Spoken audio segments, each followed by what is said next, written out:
আজকে সকালে ছেলে স্কুল থেকে আসার সময় নাস্তা নিয়ে আসলো, সেই নাস্তা দিয়ে সকালের নাস্তা করলাম। আজকে আর নাস্তা তৈরি করি নাই। আসসালামু আলাইকুম কাছের মানুষরা, সবাই কেমন আছেন? আলহামদুলিল্লাহ আমরা অনেক ভালো আছি। আসলে সকালে তো ভাত টাত বেশি ভারী নাস্তা খাওয়া যায় না, হালকা পাতলা টুকটাক কিছু হইলেই সকালের নাস্তাটা হয়ে যায়। আমার ছেলেরাও হালকা কিছু হইলেই ওরা আরও বেশি ভালো খায়। এদিকে আমি ওদের জন্য একটু সকালে পায়েস রান্না করেছিলাম, আর এইদিকে বড় ছেলের পরীক্ষা ছিল, পরীক্ষা দিয়ে আসার সময় ও একটু নাস্তা কিনে নিয়ে আসছে। আমি টাকা দিয়ে দিছিলাম যে দুই ভাই যেটা পছন্দ করো সেইগুলাই নিয়ে আইসো। আর চা তো অবশ্যই বানাইতে হবে। চা সুন্দর এক কাপ চা না খাইলে সকালটাই যেন সুন্দরভাবে শুরু করতে পারি না। আমার তো দুধ চা বলেন লাল চা বলেন সবই খুব পছন্দ। আপনাদের কোনটা পছন্দ অবশ্যই কমেন্ট করে জানাবেন। নাস্তা করে দুপুরে রান্না করতে চলে আসলাম। দুপুরে হলো ছোট মাছ রান্না করব আলু দিয়ে। তো আলুগুলো চিকন চিকন করে কেটে নিছি আর মাছটা ভালো করে ধুয়ে নিছি। তারপরে বেশি করে পেঁয়াজ দিছি, মরিচ দিছি, রসুন বাটা, জিরার গুঁড়া, মরিচের গুঁড়া, হলুদের গুঁড়া, স্বাদ অনুযায়ী লবণ আর তেল আর কয়েকটা গোটা জিরা, এগুলো দিয়ে আলুটাকে আগে ভালো করে মাখাইছি। তারপরে মাছ কয়টা দিয়ে এবার মাছটা মাখায় হাতে মাখায় বসায় দিব।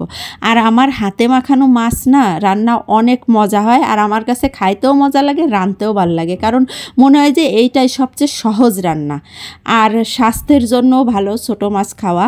তো ওর বাবার তো খুবই পছন্দ, এর জন্য উনি বেশিরভাগই ছোট মাছ আনে। তো আমার জন্য অনেক সুবিধা হয়, ওনারে হাতে মাখা একটু ছোট মাছ রান্না করে দিলাম। আর ছেলেদের জন্য ওরা তো মুরগি ছাড়া কিছু খাইতে চায় না, তো বেশিরভাগই ওদের মুরগি রান্না করে দিই আর ওর বাবার একটু ছোট মাছ রান্না করে দিলেই হয়ে গেল।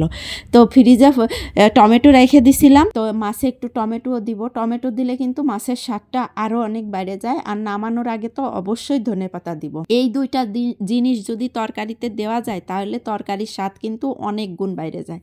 তো ফ্রিজে একেবারে শক্ত হয়ে আছে, আমি খোসাটা ছাড়াই নিলাম, এবার একটু কেটে দিয়ে দিব। অনেকগুলা বক্সে কাটে রাখছিলাম, সেগুলো শেষ হয়ে গেছে, আর কতগুলা আস্ত রেখে দিছিলাম যে অনেক সময় ব্লিন্ড করে অনেক কিছুতে লাগে দেওয়া যায়। তো সেইগুলোর মধ্যে এখন কেটে কেটে দিই। তো ভালোই, কিন্তু টমেটোগুলো খাইতে ভালোই লাগে, অসুবিধা হয় না।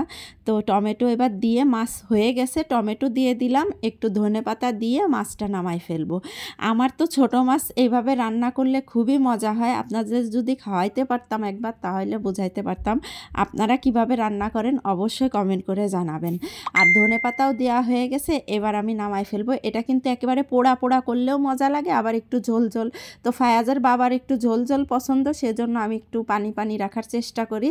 আর আমার আবার একটু পোড়া পোড়া ভাল লাগে, কিন্তু কি করব, যেহেতু ওনার যেটা পছন্দ ওরকমই রাখি। আমার আবার মাছটা অত বেশি পছন্দ না, আমার কাছে মাংসই বেশি ভাল লাগে, আর ওর বাবার আবার মাছ পছন্দ। আর বিকালে ছোট ছেলেরে নিয়ে হাঁটতে বেরোলাম, ওনার বন্ধু আজকে আসে নাই খেলতে, তো ওনার মনটা খুব খারাপ ছিল।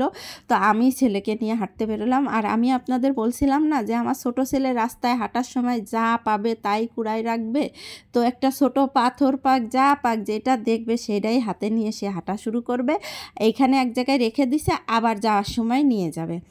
তো এবার সে জিমে আসছে, জিম করতেছে। আমি বলতেছি বাবা তুমি কি করো? বলে যে আমি জিম করতে আসছি, জিম করতেছি। বন্ধু আসে নাই তো সেজন্য তার মনটা অনেক খারাপ। তো আমি তার একটু সময় দিচ্ছি, তার সাথে দুষ্টামি করতেছি, খেলা করতেছি, কথা বলতেছি, আর সেও তার মন মতো খেলা করতেছে।